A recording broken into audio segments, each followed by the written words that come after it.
All right, let's start. I want to talk to you this morning about C.S. Lewis, one of my favorite authors, incredible writer. When C.S. Lewis in the middle of the 20th century was on the rise, he upset a lot of the boys at Oxford University. And the reason he did that was because he broke this unwritten code. Don't speak about faith publicly. That breaks an unwritten code because our higher thought, our higher intellectualism is above the things of faith. Faith is a secondary kind of thing. And so when Lewis started to kind of speak out about his faith after his conversion, he had broken this kind of code. Well, the BBC, they actually started this series with C.S. Lewis, this series of radio talks where he would express his faith in these different conversations on radio. And those radio talks actually ended up being compiled into the masterpiece that is Mere Christianity. Who's heard of that book, Mere Christianity? That's kind of where it all came from. Now, that obviously amplified things even more because it's one thing to talk dispassionately about a battle of ideas between faith and not having faith, but it's another thing to say that faith is not just for me, but it's also for you. And so that's what Mere Christianity did. It made this claim that faith wasn't just a private, personal thing, that Lewis actually believed that this faith in Jesus was for everyone. And so in 1947, Time magazine, they did this article on Lewis, and they called him the heretic amongst the academics. The heretic amongst the academics. They said that Lewis had succumbed to religious mania. He'd become a religious maniac. And so in 1951, after 25 years of service, Lewis was ousted. He was voted out of this prestigious Oxford council, 194 votes to 173 votes. And one of the electors actually said, I simply voted him out, not because of any personal battle or any personal problem with Lewis, but simply because he wrote that book. Now, this is what we see happens in our day that Lewis foreshadowed and has been with us for a long time. This thing called polite persecution that we experience. Polite persecution. Let me just flick that up for you. And what we see happen is exactly this for Lewis. Because people started to say to Lewis, they started to line up and say, mate, you've got to stop doing this because you're going to destroy your academic career. If you keep speaking out about your faith, you're going to destroy yourself. And Lewis replied famously with a quote from General William Booth of the Salvation Army, if I could win one soul for God by playing the tambourine with my toes, I would do it. No matter, whatever it would cost, Lewis would do it. Lewis experienced this thing called polite persecution that we experience of our time here in the West.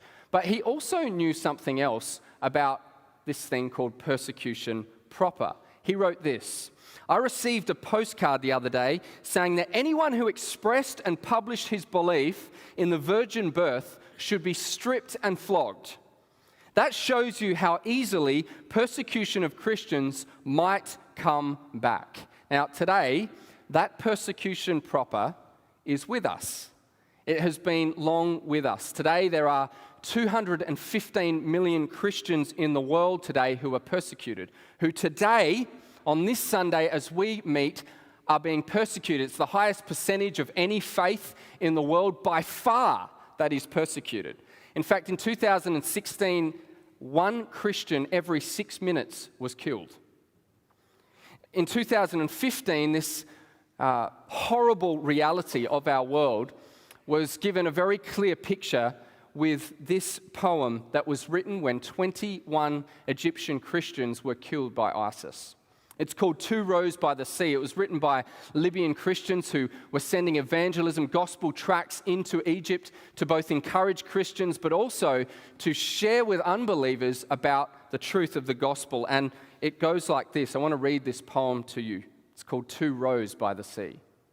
2 rows of men walked the shore of the sea on a day when the world's tears would run free. 1 row of assassins who thought they did right, the other of innocents, true sons of the light. One holding knives in hands held high, the other with hands empty, defenseless and tired. one row of slits to conceal glaring dead eyes, the other with living eyes raised to the skies. One row stood ready, pallbearers of death, the other knelt ready, welcoming heaven's breath. One row spewed wretched, contemptible threats, the other spread God-given peace and rest. A question, who fears the other? The row in orange watching paradise open, or the row in black with minds evil and broken? Persecution proper is a reality in our time. It is happening in our world. It is happening today to our brothers and sisters. As we saw in a video I showed you a couple of weeks ago, if our brothers and sisters around the world hurt today, we hurt. We hurt with them.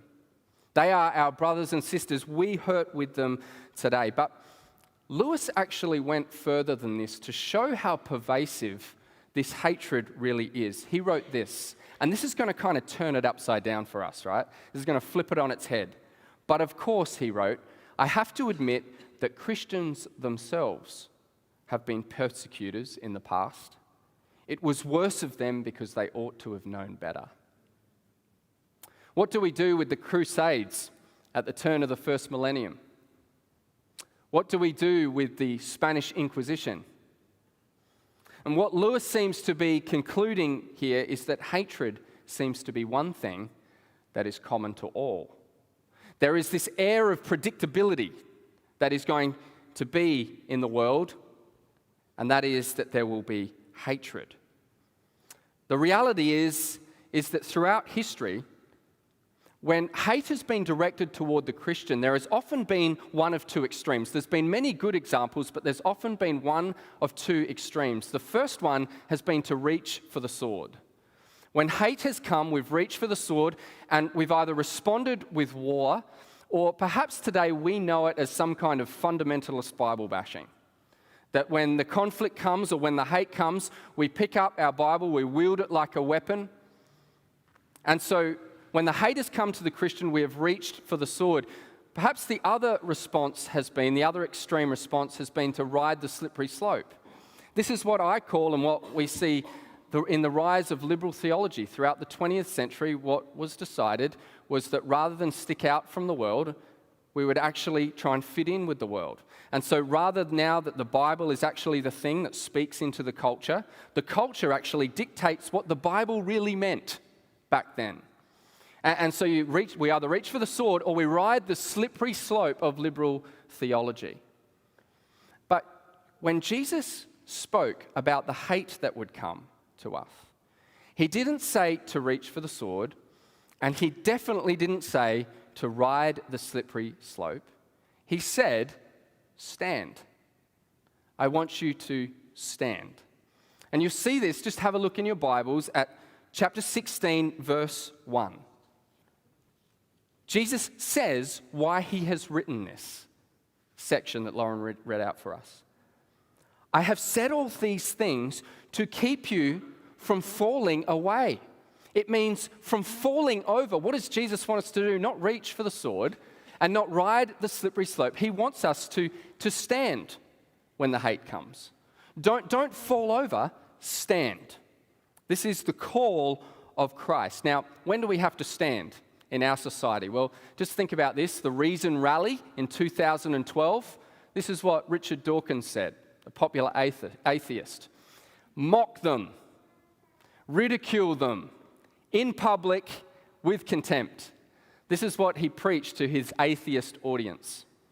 And what this was based on was on this kind of private celebration. We sometimes celebrate the meal of the communion supper. This is what it was based on. The communion supper is not something that the church forces on the world in any way, shape, or form.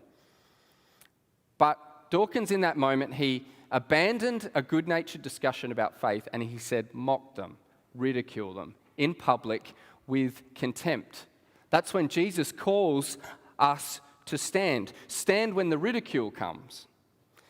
The family coldness, the sideways looks, the attempt to strip away religious freedoms.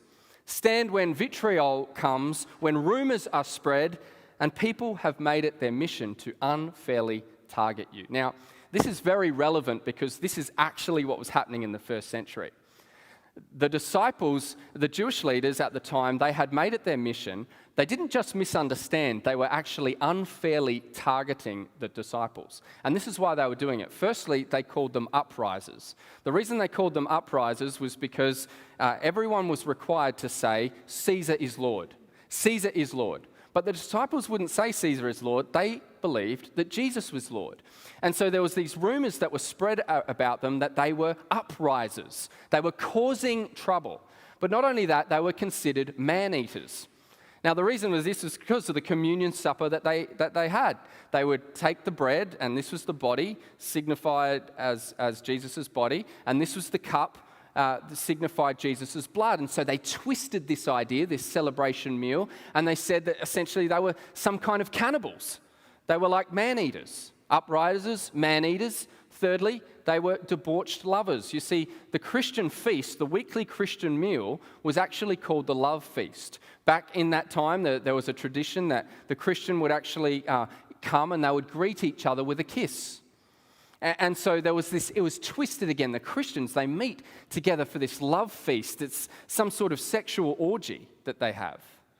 It was twisted. They were unfairly targeted. Fourthly, they were doomsdayers. You see, the disciples had picked up this language of the Old Testament, which talked about fire coming down and consuming the earth and all these types of things. And so they were told that they were people who were spreading this doomsday message. And lastly, they were homewreckers. The Christians were people who came and they split up families. If one person decided to follow Jesus in the family, they would split up the family. And so these were the rumors that were twisted and spread by the Jewish leaders. But this is also something that's relevant for our time. Just a couple of years ago on the Q&A, the ABC program on TV, there was this question given by a young lady. She asked this question: are the human rights of Christians under threat because they appear to be prevented from expressing their thoughts, conscience and religious beliefs by the media, government bodies, lobby groups, and even the Human Rights Commission? Is it now dangerous to be a professing Christian?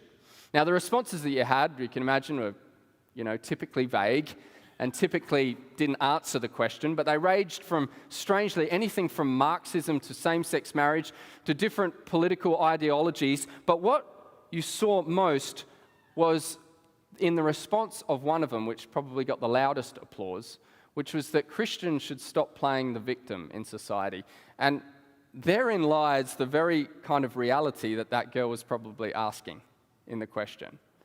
It was that they weren't allowed to have a voice, and that their thing was actually ridiculed, that Christians should stop playing the victim. What was very clear about all of that, I don't want to kind of get into political kind of issues, but what was very clear in it all, at the very least, was this: that there isn't much sympathy for the Christian view. There isn't much sympathy in the world. It's on the rise. There's this pressure building. I wonder, do you feel it? Do you feel the pressure that's building toward the Christian in our day, in your families, on social media, your friends, in universities and workplaces, even going from a job or just being free to express your beliefs? It's all building up this pressure. Can you feel it? Nod your head if you can feel it. Can you feel the pressure that is building on today's Christian? I want to ask you this morning, do you need help with the hate? Do you need help with the hate? Do you need help with how to think about the hate that is coming and has come and will come towards the Christian? Why? Because Jesus said it will come. Here is the help for the hate. The first thing is this: Jesus says, do not fear the hard truth. Do not fear the hard truth. This was the hard truth that Jesus had for his disciples. If you stand for me, the world will stand against you. If you stand for me, the world will stand against you. That's a hard truth, isn't it? I mean, there's so many passages that I love to preach. So many passages in the Bible. And when I came to this one, I felt like skipping it. Because of this truth: if you make a stand for Christ, the world will stand against you. That's what Jesus is saying in this text. Why? Why is that a hard truth? Think about this. There's a lot of commentary on this, that in Hollywood, there is this interesting fear for an actor or an actress that the villain type character that they are being asked to play may actually make people hate them. And so think about it. The more, as an actor, that you stand fully into the character that you've been asked to play, the more that you fully step into it, the more that when the audience sees it, they actually believe that that's you, that that's the real you, the more that those fans will actually hate the character, the more that they actually will, the more that they believe you. Now, this actor, Molly Parker, you probably might have seen her, she made this quote: "I think a lot of actors are overly concerned about being liked in the parts that they play. Her point is this: you can't live out the true part of that character, the way that the director wants you to live it out, and equally have a desire to be liked. You can't do it. It's impossible." Now, if you stand in that character in all of its truest sense of the character, then the fans will stand against you. Now, think about this. Think about this when you've watched movies yourself. If the actor doesn't play it to all its potential, what do we think? Well, we don't really hate them, but we do think that they're weak. We do think that it was a weak performance, don't we? So you may not be hated, but if you don't live it out in all of its truest potential, you'll say it wasn't believable. It was weak. If you play it fully, Jesus says, you'll be hated. If you play it halfway, you'll look weak. Perhaps we might even see a picture of that in his image of being lukewarm. But there's another reason, right? There's another reason why this is a hard truth, and this is from another Hollywood actress. She said this. Let me click this up for you. "I'd played a character that was really kind of beloved when it came to the fans, and seen as a real good person and an angel in some ways. I loved that, and it was amazing. But I thought it seemed like a trap as an actor. If you always play characters that fans really love, it seems like you run the risk of starting to make decisions with the characters you play so that the fans will love you. You start to make decisions just so the fans will love you." Why is this such a hard truth that if you stand for Christ, the world will stand against you? Because it actually reaches in to a deep need that we all have, the deepest part of our soul, and that is that we have to be liked. I mean, we know it. Deep down in our heart, we know that a deep thing that is driving us is the desire to be liked. And Jesus is saying you can't live out the role of following me and play it to my utmost desire if you're primarily concerned with being liked. Because you'll start to make decisions just to please the fans. This is a hard truth. It's a hard truth. If you make a stand for Christ, the world will stand against you. Now, how do we know? How do we know if we're addicted to approval? How do we know if we have an addiction to just being liked? Well, here's three things. Firstly, you're hardly moved. Secondly, you're easily owned. And thirdly, you never look dirty. All right? I want to explain these. You're hardly moved. You easily belong. You're easily owned. And thirdly, you never look dirty. Firstly, you're hardly moved. Now, verse 18, just have a look at it. It says, "If the world hates you, know that it hated me before it hated you." Listen to Jesus' let me use an illustration. It's like if Michelle and I go out to a nice restaurant for dinner.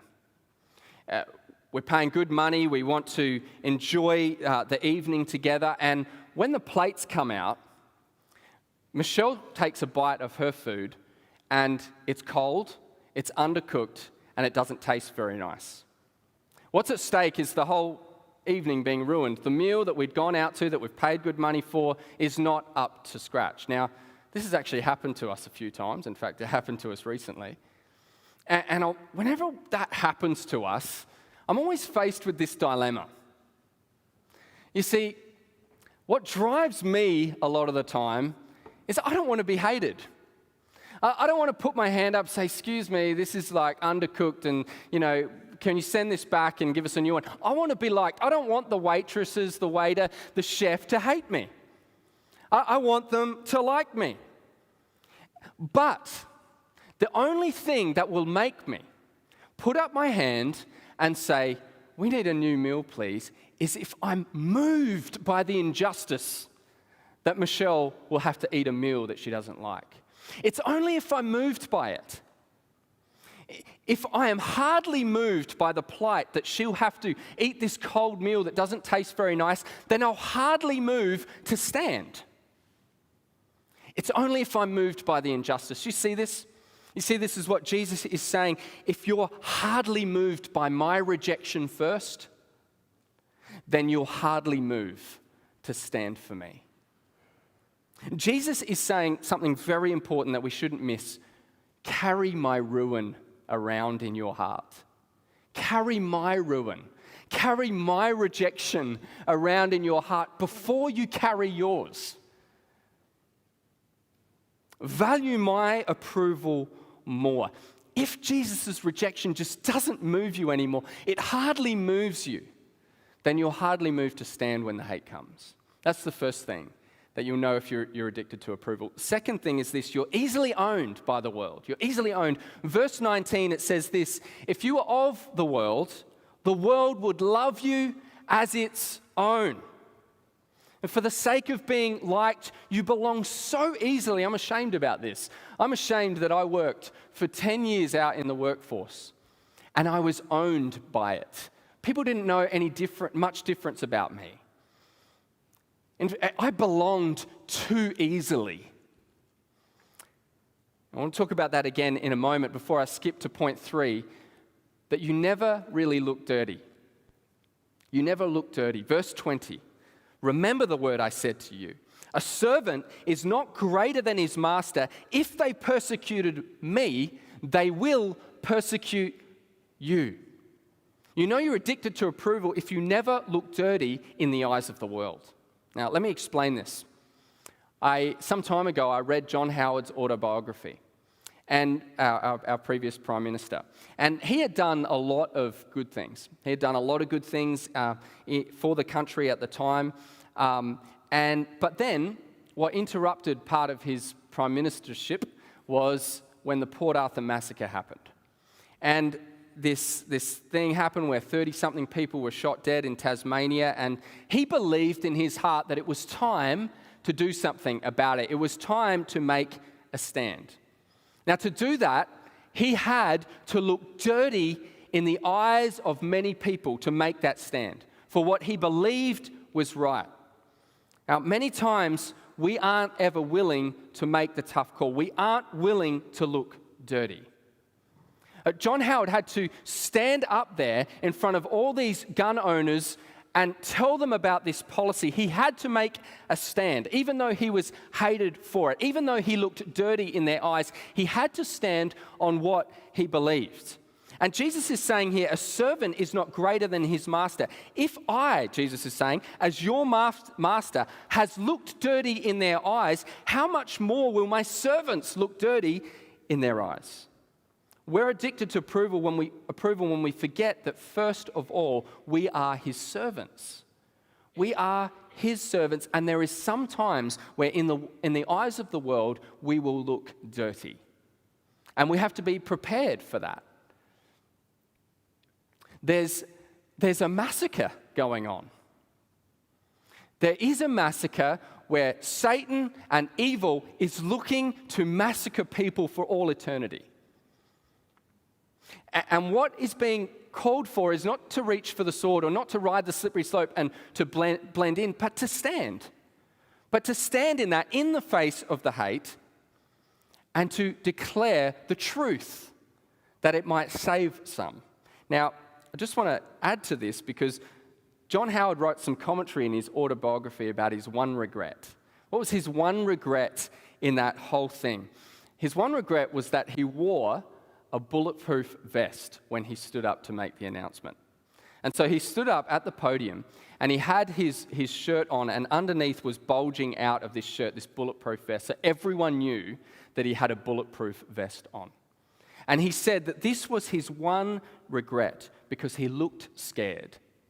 He looked frightened. As everyone in the crowd hurled this abuse at him while he stood for his convictions, his regret was this. This is the way I interpret it. That he couldn't be among them and at the same time stand apart from them. You see, a prime minister is not somebody who is better than everyone else. In fact, a prime minister is somebody who is elected by the people, for the people. And so John Howard, his one regret was that he couldn't actually stand up there and he couldn't actually say that truth. He couldn't actually stand among them but not be of them, not be of their belief. Now, this is actually what the call of the Christian is. The call of the Christian is to be in the world but not of it. In the world but not of it. But we'll only accept that hard truth if we understand this home truth. This is my second point. That this is a hard truth, that if you stand for Christ, the world will stand against you. But secondly, you have to not forget the home truth. What do I mean by this, the home truth? Well, in The Lord of the Rings, everyone read those books or seen those movies? Just put your hand up if you have. All right, a few people have seen it. At the end of Tolkien's trilogy on this, The Lord of the Rings, the two hero hobbits, they return to their hometown. And because they've seen so much, they've fought for this town, you know. They've been away, they've fought for this town, they've soared with great warriors. They've won victory, they've seen the forces for good overcome the forces for evil. They've seen so much greatness, and yet now they're back in their homeland. Now they've come back, and the relationship to their homeland has become complex now. It's become difficult. In many ways, while they've been away, they've actually seen something greater. They've seen this victory that has been won, and this victory, it would actually help the people of the homeland. If they were to come back, if they were to know it, if they had seen it too, it would actually help them, but often it's misunderstood. They're always singing this song, and this is what's written, this song that they sang. We still remember, we who dwell in this far land beneath the trees, thy starlight on the western seas. We still remember, we who dwell in this far land beneath the trees, thy starlight on the western seas. What's strange to this hometown, this homeland, is that these hobbits, they're always looking over the ocean. They're always singing of where their hearts truly dwell. Their true home, it lies over the western sea. And so they love their home. They're back home. Of course they love it. But now it's different. The relationship is different. There's a restlessness in their heart. Their heart lies over the western sea. It's not like it was when they were there before. There's a conflict now. There's some tension now. And what actually helps us with the hard truth is for us to not forget the home truth, that a Christian's heart lies over the western sea, made for the home that Christ has won for them. And this is what Jesus says in verse 19. If you were of the world would love you as its own. But because you are not of the world, but I chose you out of the world, therefore the world hates you. You see, it's complex now. Your heart lies over the western sea. It's destined to return to the western sea. And now back at your hometown, it's complex, it's difficult. You love your home, but a Christian's deeper love is for the home that is destined for them, a different world. They're made for a different world. Now, John, he actually uses this word world 78 times in his gospel, more than any other New Testament writer. And it's important to understand the distinction here. In John 1, verse 9 to 10, he says this statement, the true light which gives light to everyone was coming into the world. That's the earth. That's the first use of the word world. He was in the world, the earth, and the world, the earth, was made through him. Yet the world, the people, did not know him. So we see here that the world means earth, the created earth that God made. Secondly, the world means humanity in general. That's why John 3:16, for God so loved the world. That's not the planet so much, but the people, that he gave his only son. But here, when he uses it, he uses the world in a third sense, the invisible spiritual system of evil that is dominated by Satan. Now, this makes sense now. This makes sense why the world hates Christians, all right? Because this is what this sentence really means now. If you were of the spiritual system of evil, the people of it would love you. But because you're not of that system, but I chose you for the kingdom, the people of that system hate you. You see, it's almost like it's not personal. It's almost like it's not personal. It's literally because the spiritual reality of a Christian is that you have been pulled out of the spiritual system of Satan, who is called the ruler of the world. There is this spiritual clash that is going on that is far deeper than you realize. It's far deeper than there just being a personality clash between a believer and an unbeliever. There is a spiritual battle going on here. There is this epic clash going on. Now, you've tasted the Western Seas. Your heart lies over the Western Seas. And people don't understand that. People in the homeland don't understand that. Now, let me answer this objection. That sounds entirely elite, doesn't it? You think about that. We've tasted the Western Sea. This is like when somebody comes back from holiday. They've had an amazing time on their holiday, and they sicken you to death with stories about how good it was. You know? That's basically what a Christian is, right? That's basically what we do. We've tasted it. We've been there. We sicken people to death with what we've seen. The Christian thinks that they belong to a better place because they're better than me. That's why I hate them. That's why the world hates them. Now, here's why that's a misunderstanding. Here's why it's a misunderstanding for us. Because there is a home truth about the home truth. What is a home truth? Did your mum ever say to you, you need to learn a few home truths? What is a home truth? It always reveals that there is something wrong with you. You need a few home truths. Home truths are intended to ground you, to snap you back to reality. The home truth always reveals a negative and then a very great positive at the same time.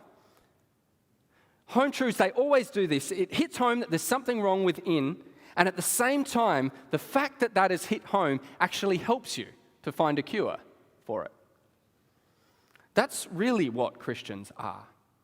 Christians are not people who have made their way to this home, this future home that's of another world.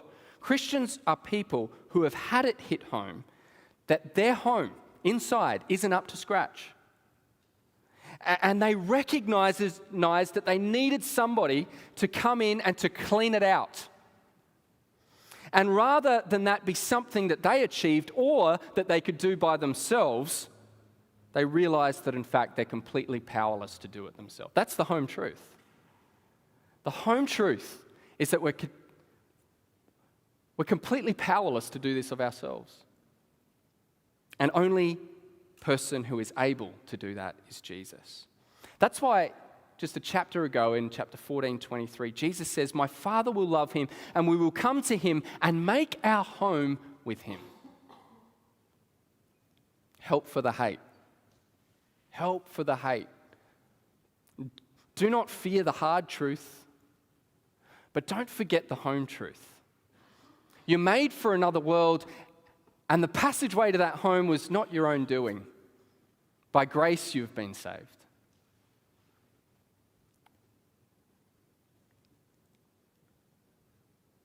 The call is not for the sword, and the call is not for the slippery slope of blending in, but so that we will stand.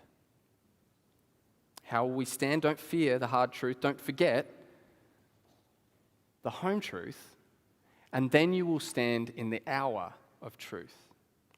Verse 26, But when the Helper comes, he will bear witness about me, and you will bear witness because you have been with me from the beginning.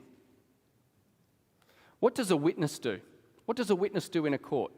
They stand. They stand in a witness stand, and they hold the truth. They hold their ground by speaking the truth, so help me God. This is what we're called to do, to speak the truth, so help me God. And this is what the disciples did. This is what they went to do after they heard this help for the hate. James, the son of Zebedee, he was beheaded in Jerusalem in AD 44. He was the first of the disciples to be beheaded. And then Matthew was slain with the sword in Ethiopia. Then Mark was dragged through the street in Alexandria until he died. And then James the Less was thrown from the wall of the temple.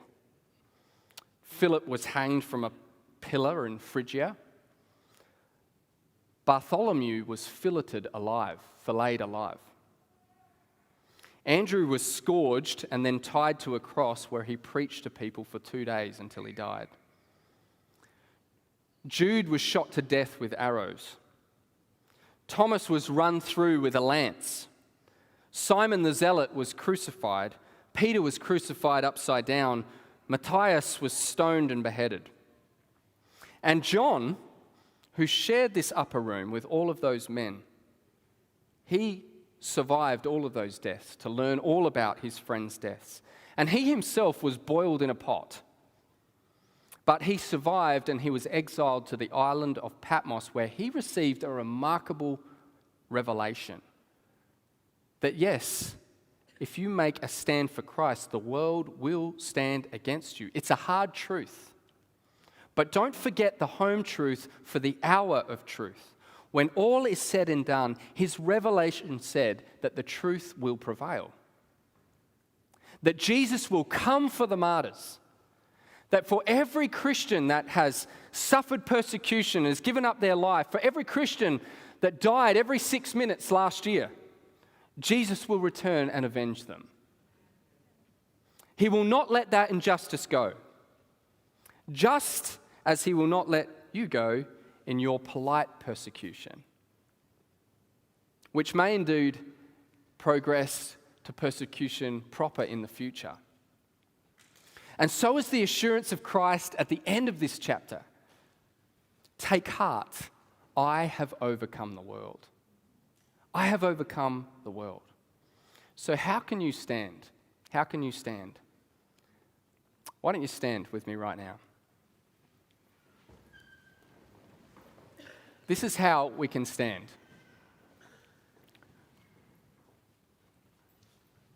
By praying this prayer with me today. Father, I'm saying goodbye to being liked if it costs me my stand for Christ. If it costs me my stand for Christ, I'm saying goodbye to it. I don't need to be liked. I'll play the tambourine with my toes if it means one more soul for Christ. And so with all of that in mind, I want us to just stand together as brothers and sisters of people who are being persecuted around the world today. And so just close your eyes and just want you to consider and pray in your heart for these people. For the people in North Korea. For 16 years, they have been the number one most persecuted place in the world. Having anything to do with Christianity is impossible without experiencing severe persecution. If you worship anything other than the Kim dynasty, it's considered a threat to the state. So Christians are treated like criminals. They're condemned. They can be sentenced to more than 10 years in prison camps. They face torture. They face execution. People are divided into social classes. The Christians belong to the poorest. They are denied access to basic needs. They cannot get employment. They do not have enough food to survive. They're forced to flee. Owning any religious material like a Bible or anything else is illegal. They have to memorize Scripture. They're forced into labor camps. From a young age, children are taken and they're forced to undergo indoctrination against Christianity and to believe the Kim dynasty. No one is allowed to develop independent ideas. That's North Korea. In Somalia, Christians are hunted. They have vigilante executions.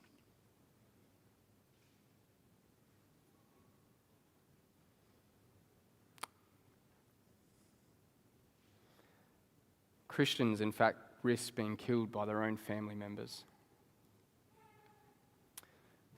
Afghanistan, Pakistan, Sudan, Syria, Iraq, Iran, Yemen, Libya, Nigeria. These are all the places in the world where our brothers and sisters are making a stand. And powerless to do anything else, and